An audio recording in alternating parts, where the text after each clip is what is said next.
Ryan here from Katana Tone Lab and Guitars and Cigars. Hope everybody's having a marvelous Monday. Everybody survived the weekend. The War Department and I went to see a fantastic band over at the Boot Hill, Redline, which the guitar player from Redline is also the guitar player in FBI, Florida Boys Incorporated, which is the band we saw the previous Friday. Killer. Awesome guitar player. John, really nice guy too.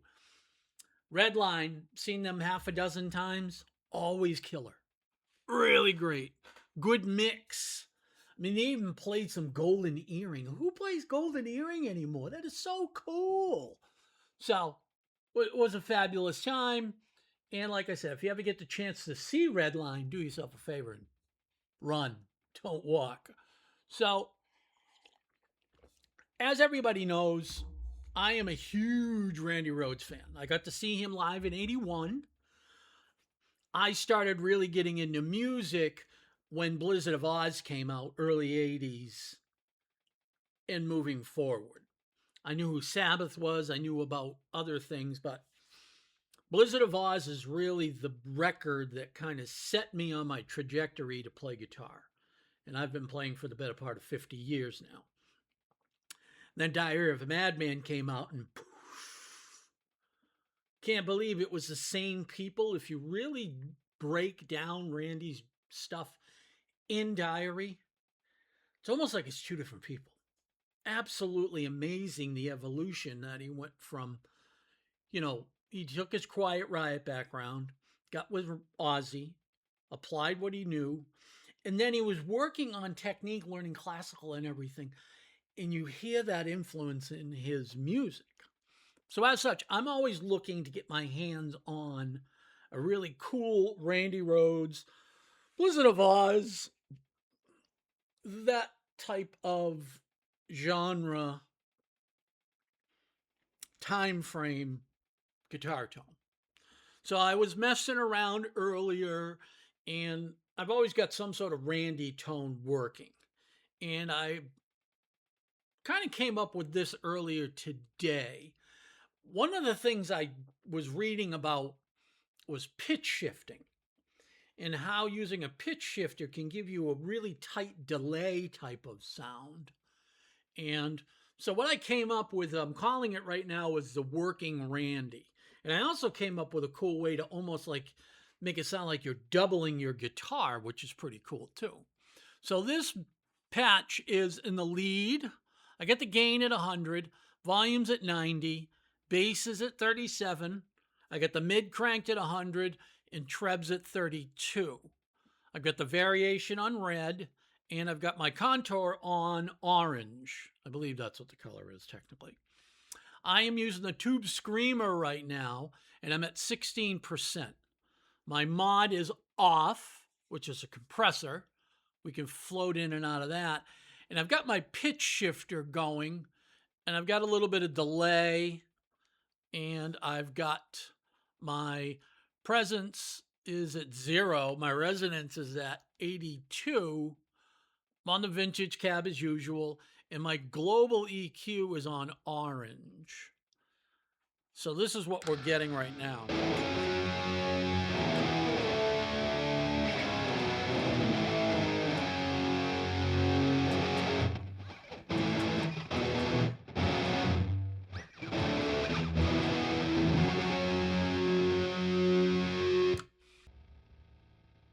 So we've got this setting here. And this is, like I said, what we're getting for tone out of it.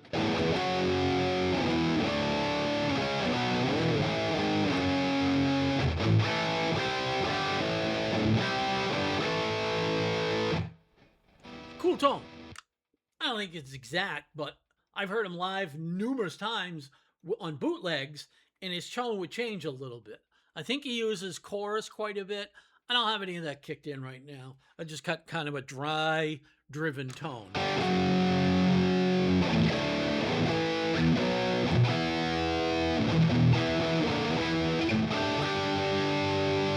So, one of the things I found out is if we go into the FX All right, so this is the bass tone we get with the setup that we have now.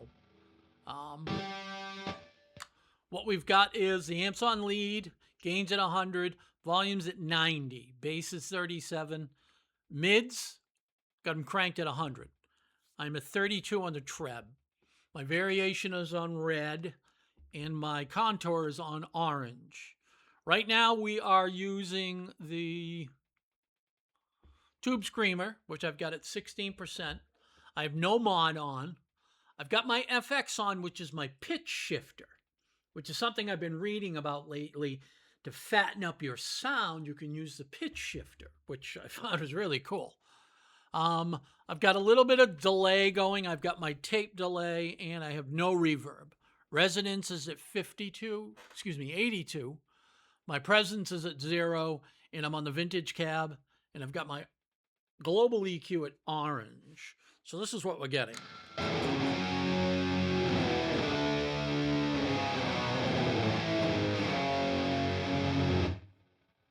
Sounds like there's reverb and a lot of delay. There really isn't.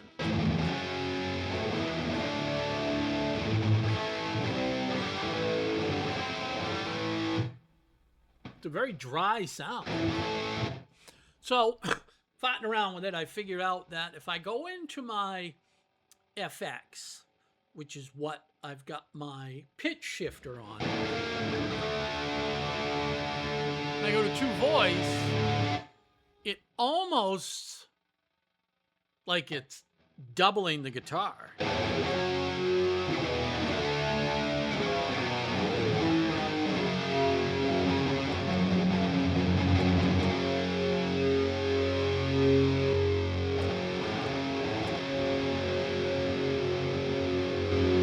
Getting a much fatter sound.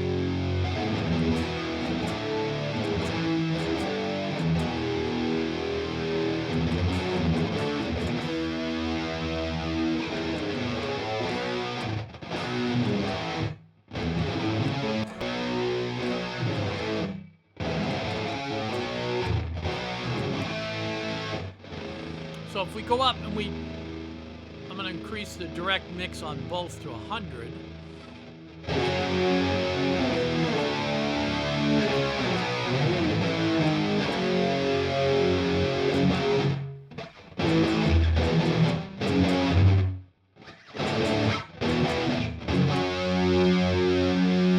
So we're getting a really, really nice, tight, compressed, fat sound out of it, with making very little modifications to the original patch that I had. So like I said, we've got now 2 voices. Go to 1. Still getting a fat sound, but just by going to 2 voices, obviously it's like adding a second guitar.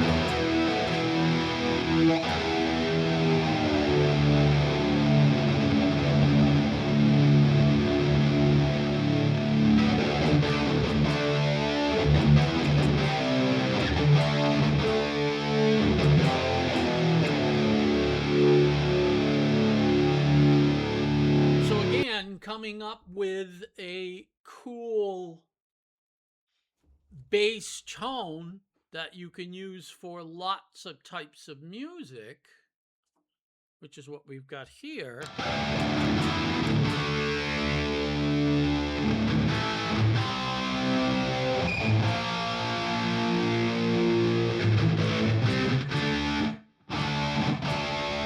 We added in a couple of effects.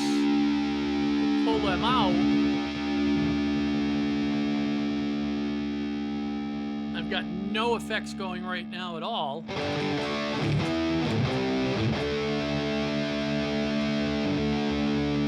going to kick in the pitch shift again.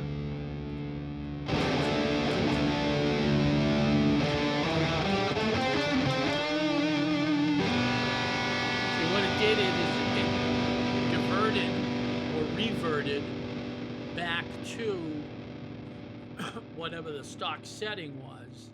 We're going to go to 0.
So again, just making a couple of changes, get some really cool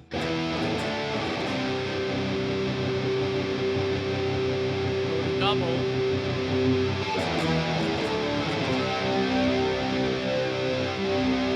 Fat sounds. So I'm calling this the working Randy right now, but it's something that you could take and expand on. Change all the parameters. Change very little. Change the way that the pitch is being shifted.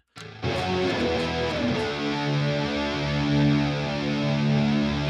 go to single. We're going to call this, what did I say we're going to call it? Alter ego. I'm going to set that as the alter ego. So I'm in, I was working on coming up with a 12 string. Did a pretty good job, I think.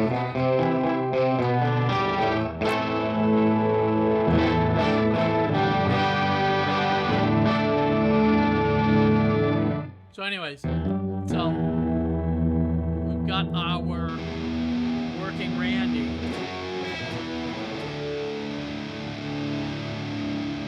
Technically our alter ego as well. Now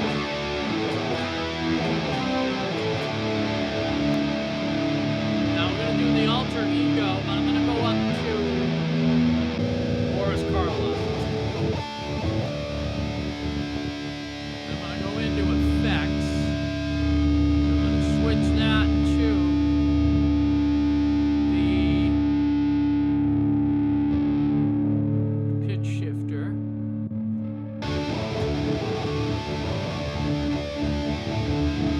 Now I'm going to make this dual voice.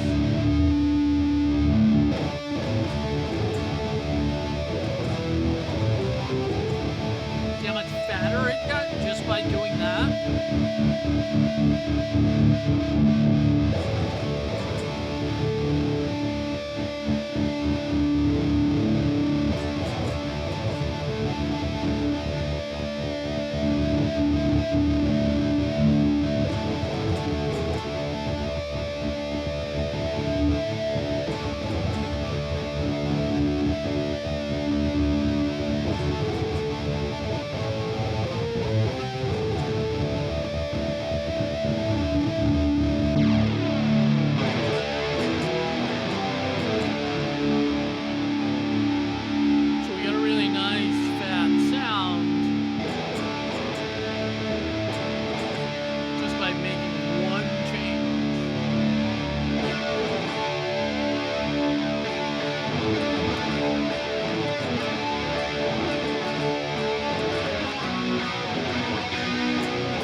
So, super groovy. All right, so that's the alter ego, we're calling it. So I was trying to come up with a 12 string patch, which I've done halfway. I'm going to tweak a little more. I'm going to put out for next week. As a result of doing that, I started playing around with the pitch shifter and realized that I could almost come up with a doubling effect for your guitar. So I whipped up a quick patch, just kind of Randy Rhoads-esque, like a live tone you would have heard.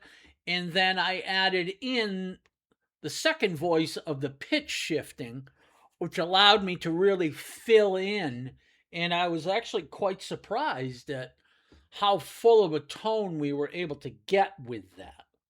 So, you know, when you're in there playing around in the tone studio and you're trying to come up with one sound, during that journey, you may come up with a completely different sound that you never even thought of. And that's exactly what happened today. Um, as I said, I came up with the base of a cool 12 string type of patch. But in the end, I came up with something that I think is pretty cool for Randy Rhoads or any type of rock or metal you could use this type of patch for. So, you know, like I said, the whole thing's a journey. That's the way I look at it. Every time I'm playing around with this amp, I'm finding out new things about it. I was reading an article about pitch shifting. Sorry, my mustache keeps going up my nose. Think I got to trim it. About pitch shifting and how you can use that to fill in space, and how, if tuned up right, it'll sound like a delay or reverb, but as soon as you stop, it's a dry tone, which we exhibited with the tone that we just came up with. So, like I said, go in with an open mind and experiment and play, and go in, download a tone that you think you would like for an artist that you like, pull it over, and then modify it. That's, a lot of times that's what I do. That's what a lot of us do.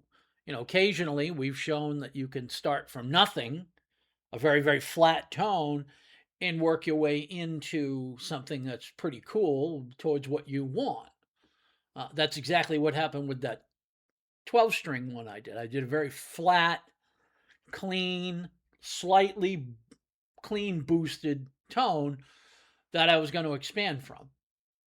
And that's kind of how that happened. So I don't know what else to tell you. I mean, this amp is truly amazing. And, for $550, which is about what I think you can get one. You can pick them up used for between $400 and $450. Worthwhile investment, absolutely. I mean, I did a quick analysis one day of what it would cost me to take a non-modeling amp. Say you got your hands on a Marshall that had two 12s in it, or two 10s, and had a couple of effects in it, chorus and, say, reverb, two channels, but nothing else. For you to get vintage pedals, which is what a lot of this stuff is modeled off of, that would be the equivalent of the amount of effects that are in this amp. I mean, it sounds ludicrous, but it would cost you like 30 grand, literally, for you to go out and find a decent Echoplex, a decent vintage Boss 10 band EQ, to find all of the different things in here that these pedals and these different effects are modeled after, would be an astronomical amount of money. I mean, no one would really do that, unless you Joe Bonamassa or somebody like that. I certainly understand that. But for you to take an amp like this, like I said, in a Marshall or any other company that doesn't have modeling in it, and you wanted to go out and buy 10 or 15 pedals to be able to get the core sounds that you can get out of this amp, I mean, take out the price of the amp, you're talking another $3,000, $4,000, $5,000 probably for you to get the vintage gear that it's based on. And you can get pretty close. I don't, there's people out there who stick their nose up that it's not a tube amp and it's not, bra, it's not vintage gear. Ultimately, 99% of us could give two shits that it's not. I want to come up with the sounds that I want at the most cost-effective price that I can. And an amp like this, modeling amp, absolutely does that. Now, match that up with a couple of the, fiscally minded Chillcat guitars I have, or my SBS, or I've got a Chibi over there. Unless you're, one of them bougie snobs, who cares? If it plays great, sounds great, you like it. In the end, that's all that matters, really. And if you're out playing live at the local bar, you're down at the Boot Hill, like the guys in Redline or Diesel or Crash Rocket or any of these, 99.9% of the people in the crowd, aren't going to know what you're playing through. All they're going to go is, ooh, that sounds pretty good. They sound just like the record. That's all they're going to really care about. They're not going to care that you're not playing on a 59 vintage Burst that costs $280,000, Joe Bonamassa, or you're not playing through a vintage Mesa, or I don't have, a vintage Marshall stack behind me, and I'm not playing through a 62 Strat Tobacco Burst or a 52 No-Caster or whatever. No one gives a shit. All they care about is that you sound good.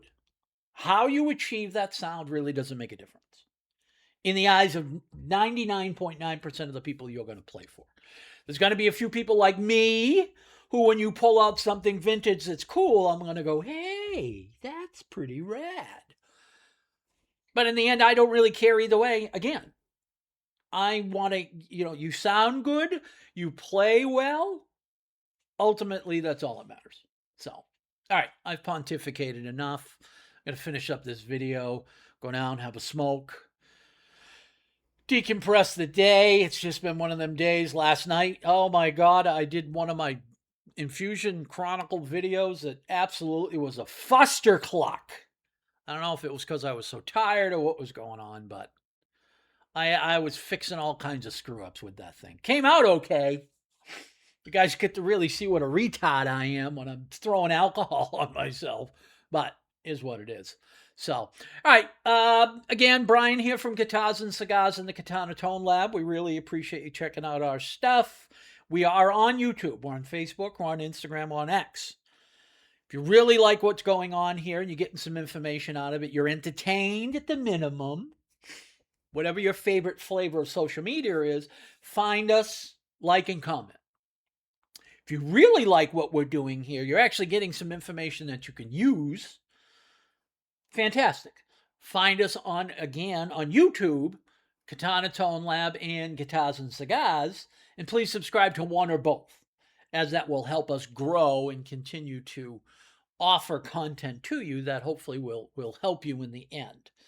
The other thing that we just started up, I talked about earlier, is we have Metro Daytona Live, which is a Facebook page and will soon be a website where if you're going to be in the Daytona area, Ormond, Port Orange, Edgewater, New Smyrna, anywhere that's in Volusia County area of Daytona, you can go to these sites and you're going to be able to see who's playing in the area.